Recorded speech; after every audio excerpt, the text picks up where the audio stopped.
Our veterans need your support. Foxfield Farm for a Recovery Mission is a not-for-profit organization that has been established to provide an equestrian groundwork training program for U.S. veterans with PTSD and related issues incurred through military service.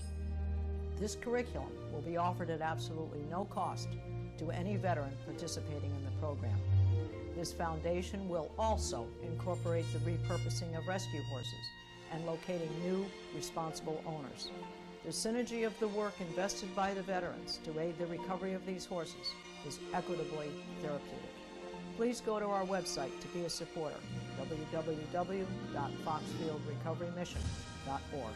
Thank you.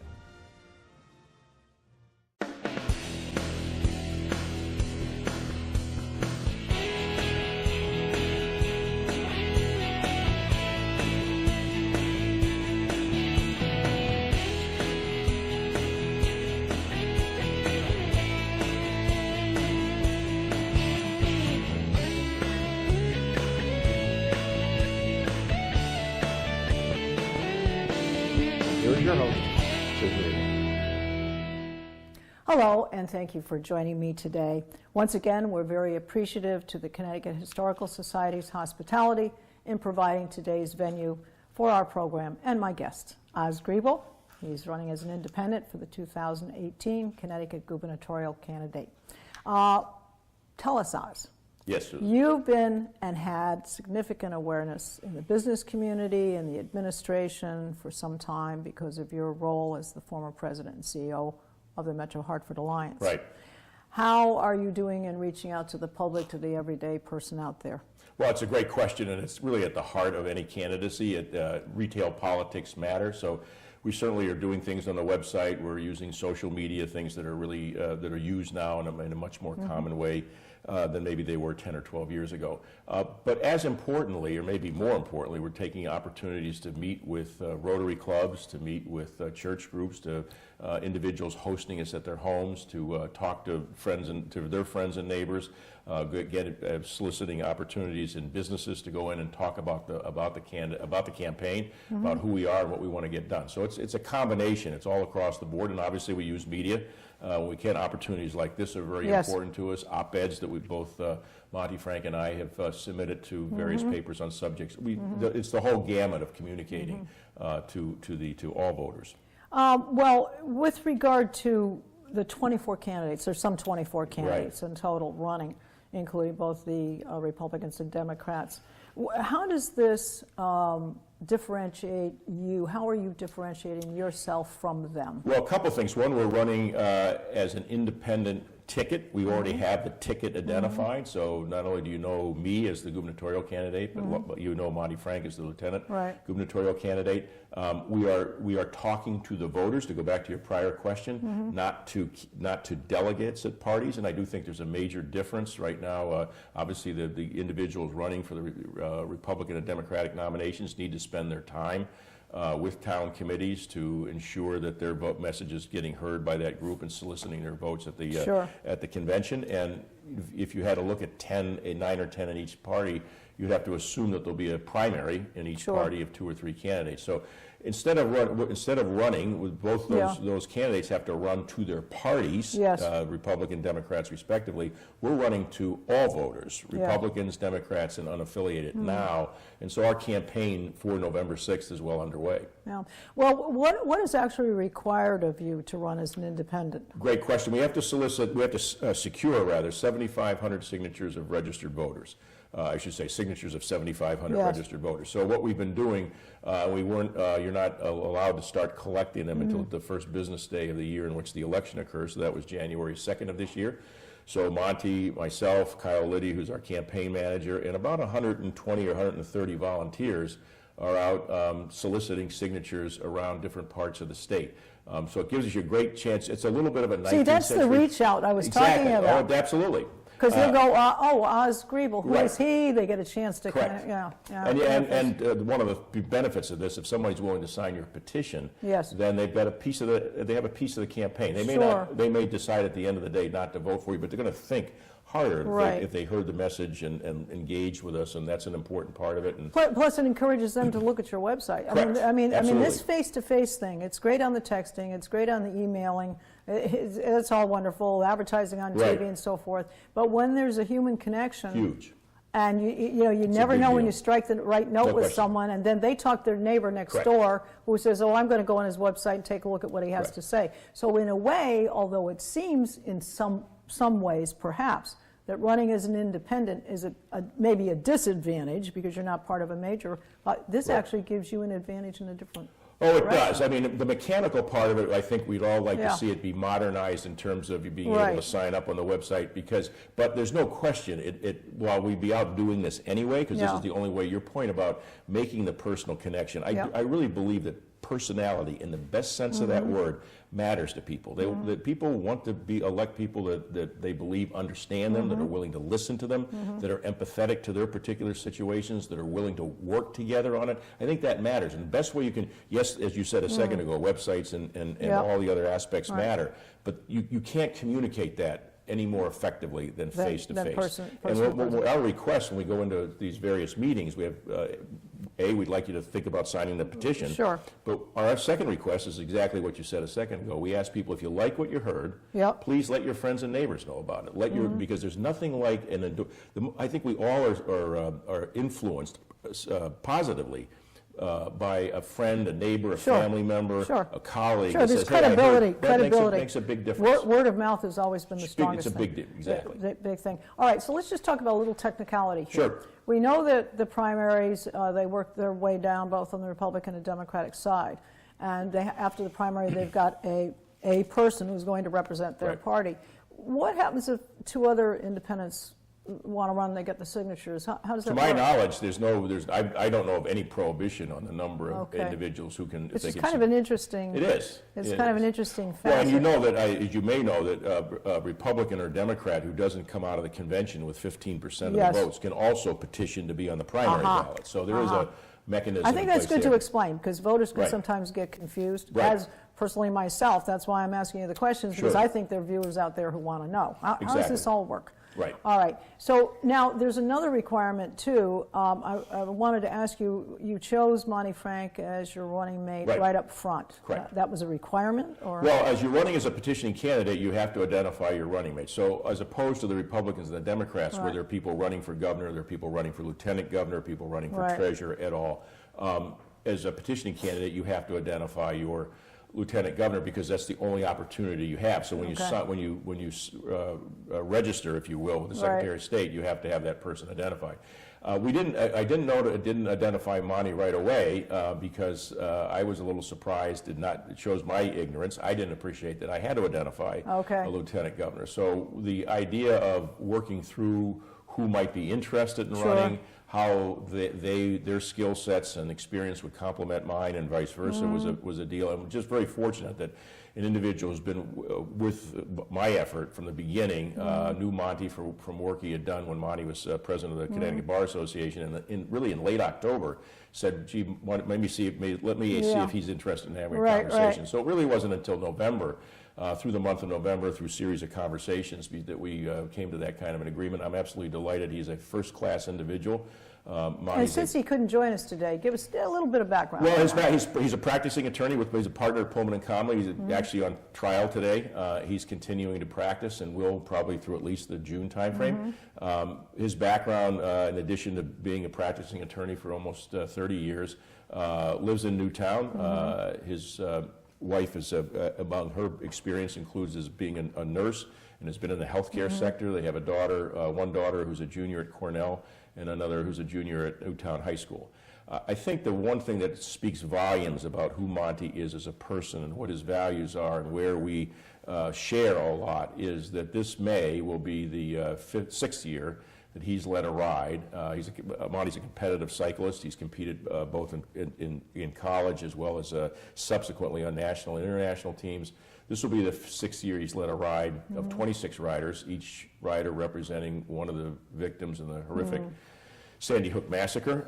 That the 26 riders from Newtown to D.C. to call attention to actions that we need to do as a country to reduce this horrific issue of gun violence, particularly in schools. Okay, so while we're on the subject, sure.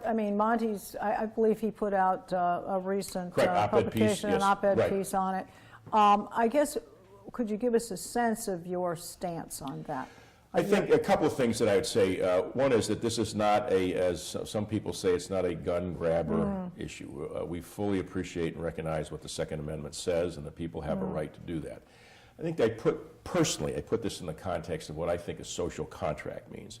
Bill of Rights was put in the Constitution to protect us as individuals from intrusive government. I don't believe, when you read various and sundry Supreme Court decisions in interpreting what those particular individual amendments mean, that anybody has an absolute right with no restrictions on it to do anything they want. I think that those amendments are there, as I said, to protect us from inappropriate intrusion by government. But I think we have a responsibility to each other in society to make sure that we're doing things, that those rights are not being abused in one form or another. And I think that the idea that you have a right to bear arms under the Second Amendment, I don't think gives you the right to not register. I think the idea of being, when you have a dishonorable discharge from the military, as what happened down there, I think that needs to be put forward before you're allowed to buy guns. I think the bump stock question is one. Why does anybody need those? I know those are hot issues for folks, but this is something that we've got to come to grips with as a society. Right. That yes, there are these rights that we all have, and that's true of free speech. You know, none of us have the right to yell fire in a crowded movie theater when there is no fire. Those are things that I think we need to link through. And the fraying of the social contract, one of the reasons we're running is this is a great state, this is a great country, but we have gotten ourselves polarized to a point where the social contract is frayed. And I think this is an example where you have to step back and say, what's good for the country? What's good for the populace as a whole? Because if one were to contradict or to debate this question, if you think about it, if we look at our media these days, there's a great deal of concern that they don't want law and order, that police are not creating good community aspect, that the police tend to take over, they're too rough with people, that people can, if they suspect you have drugs in your home, you know, the FBI or whoever can come crashing into your house and oops, wrong house, and you didn't even have a gun to protect yourself.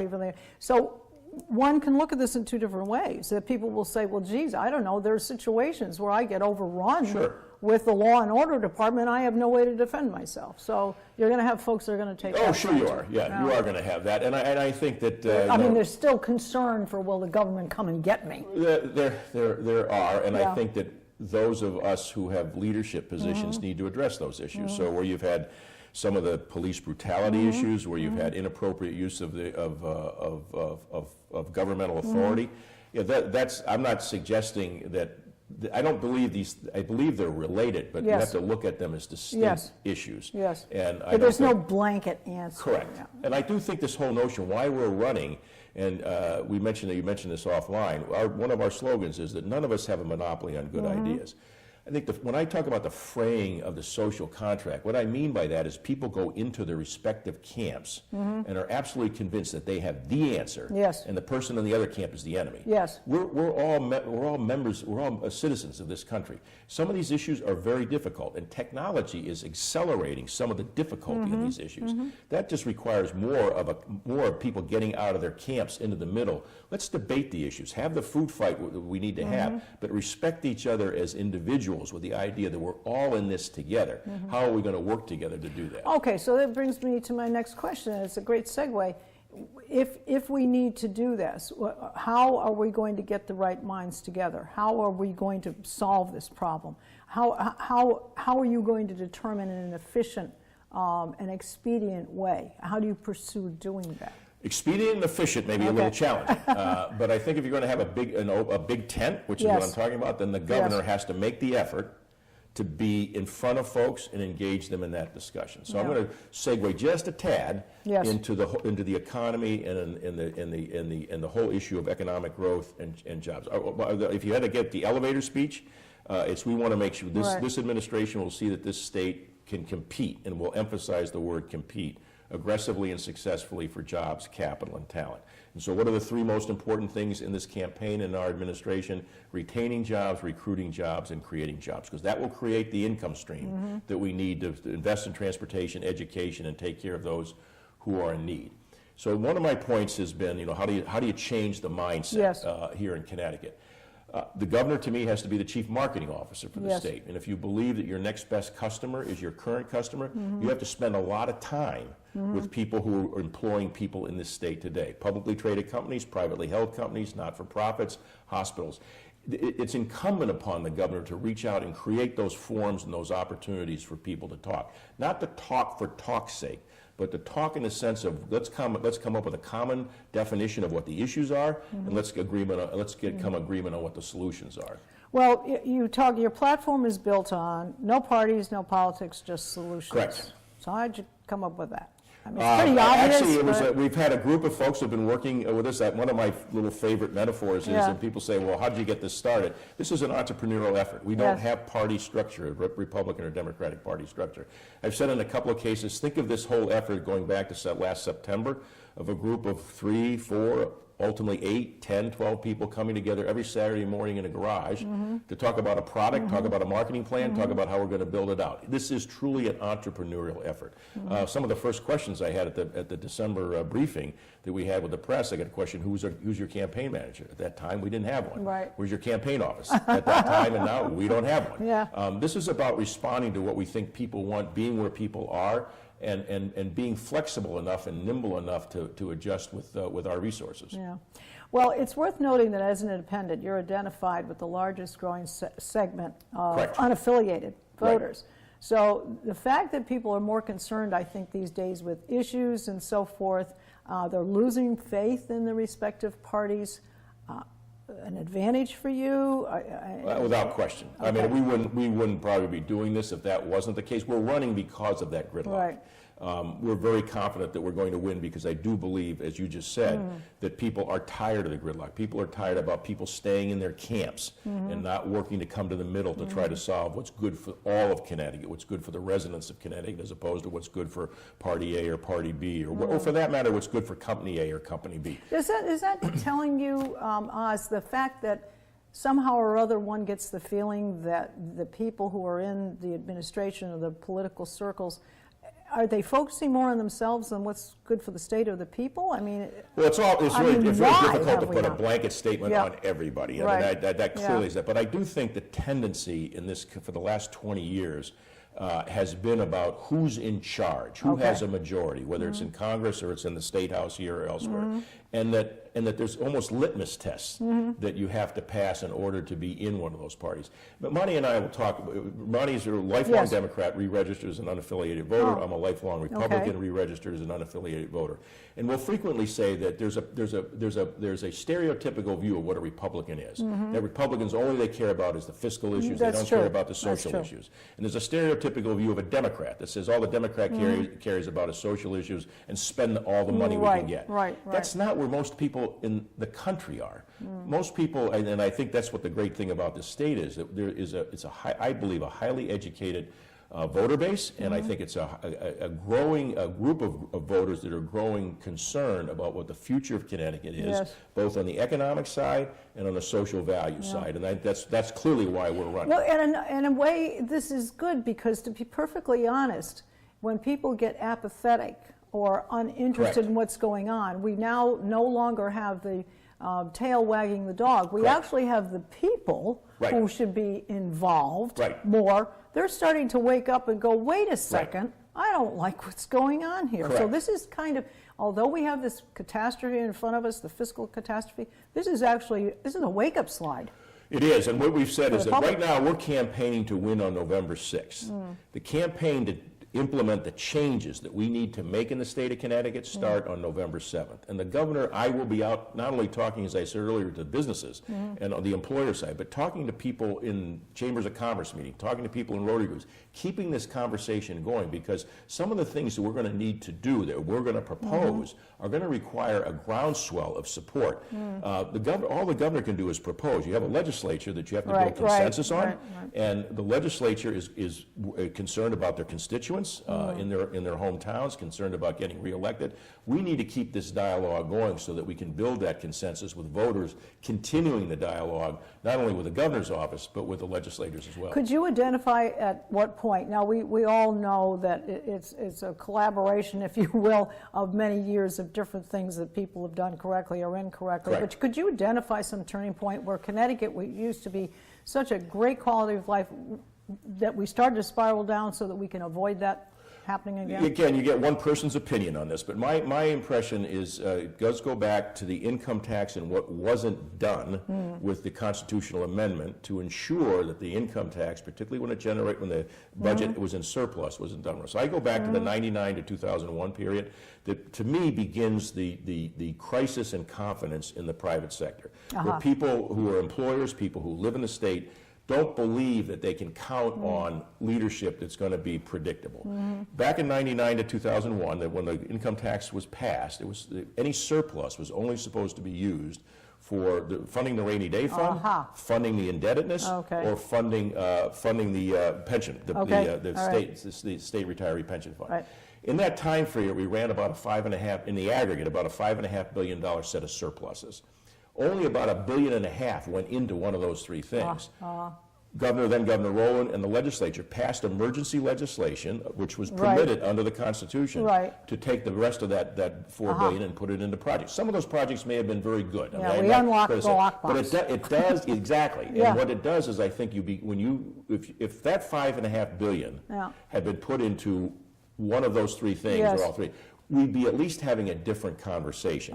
We'd still be having a challenge with the unfunded liability, but we'd be having a different conversation. Well, I note on your website you state that government does not have a monopoly on good ideas, and you referred to that a little bit earlier. How do you see, and whom do you propose to coordinate and put this together? Now, I'm going to bring it up because you've mentioned up before. Bob Patricelli is heading up the Strategic Commission on this, along with Jim Smith, who was the former president and CEO of Webster Bank.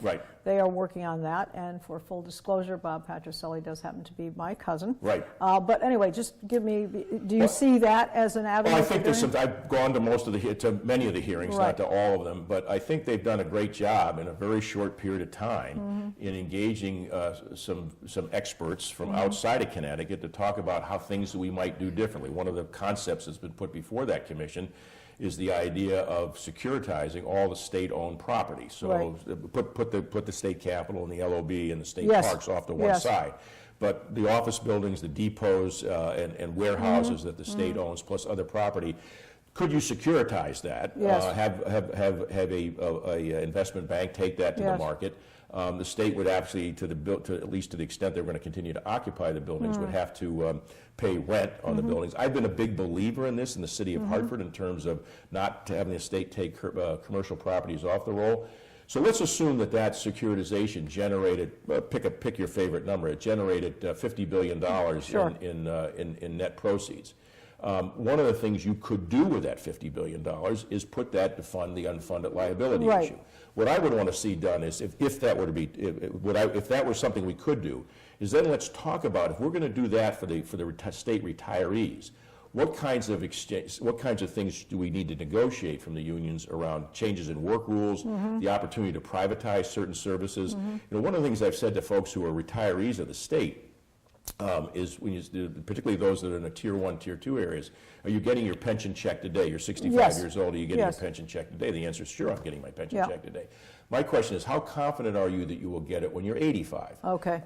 Because no matter what the contract says, if our economy stays flat and we don't generate additional jobs and to generate the additional revenues, we're going to pit ourselves between it's Social Security running out of money. And or you're pitting the retiree against a 12-year-old who needs certain services at that time. So to me, it's a social contract issue. We all have a responsibility to the welfare of the state, the health of the state, and I think that's one of the things we need to talk about. So if we can secure the retirees' benefits that have earned those in exchange for making changes going forward, that's a discussion that I think is, and I think what Bob and Jim Lurie and a few others in that committee are doing, there are going to be some very interesting ideas that will come out of that I think will help frame the debate. Well, this is like taking an audit. I mean, this is taking an audit for assets and liabilities, and where can we start to maximize the best things, to reduce the liabilities, to get the fiscal house in order,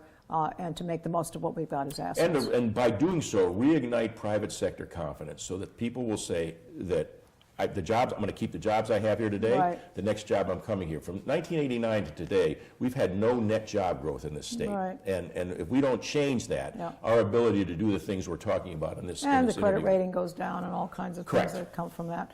Well, I feel that we've covered a lot of things. Sure. I guess net what I would like you to do is to kind of summarize, what you feel is the message you want to speak to the constituents, to the voters of Connecticut. Well, simply, I'm running for governor, and Monty running for lieutenant governor. On my end specifically, I'm closer to the end of the bottom of the ninth than I am to the top of the first. And the idea that I've had a great run here. I've had a great set of experiences, raised 3 children in the state of Connecticut, and I believe I've developed a level of goodwill that can be put to use for the benefit of the state. So that's important that I'm running because I see an opportunity to make a contribution to have the state provide opportunities along the same lines that I've received for the next generation. So put that at the top of the list why I'm doing it. The second is I'll go back and repeat, what is a Griebel-Frank administration going to look like?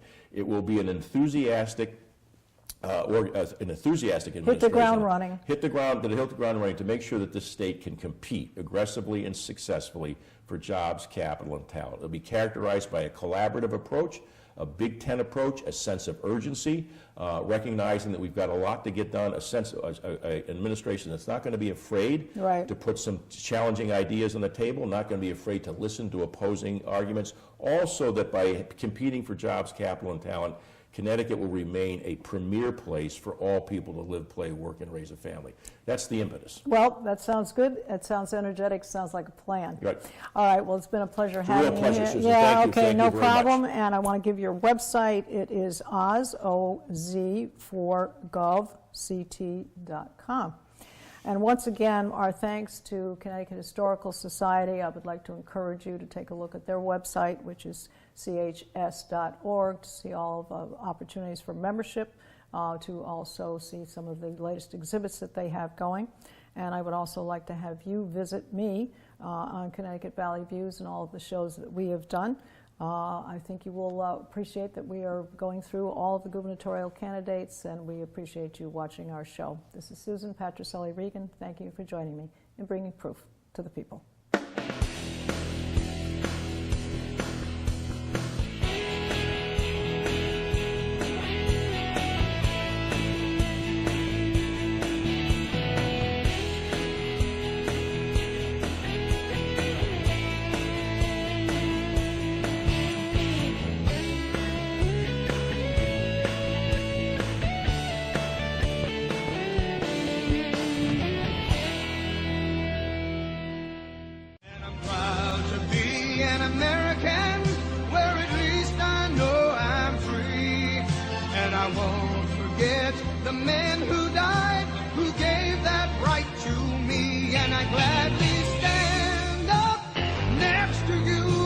Defend her still today.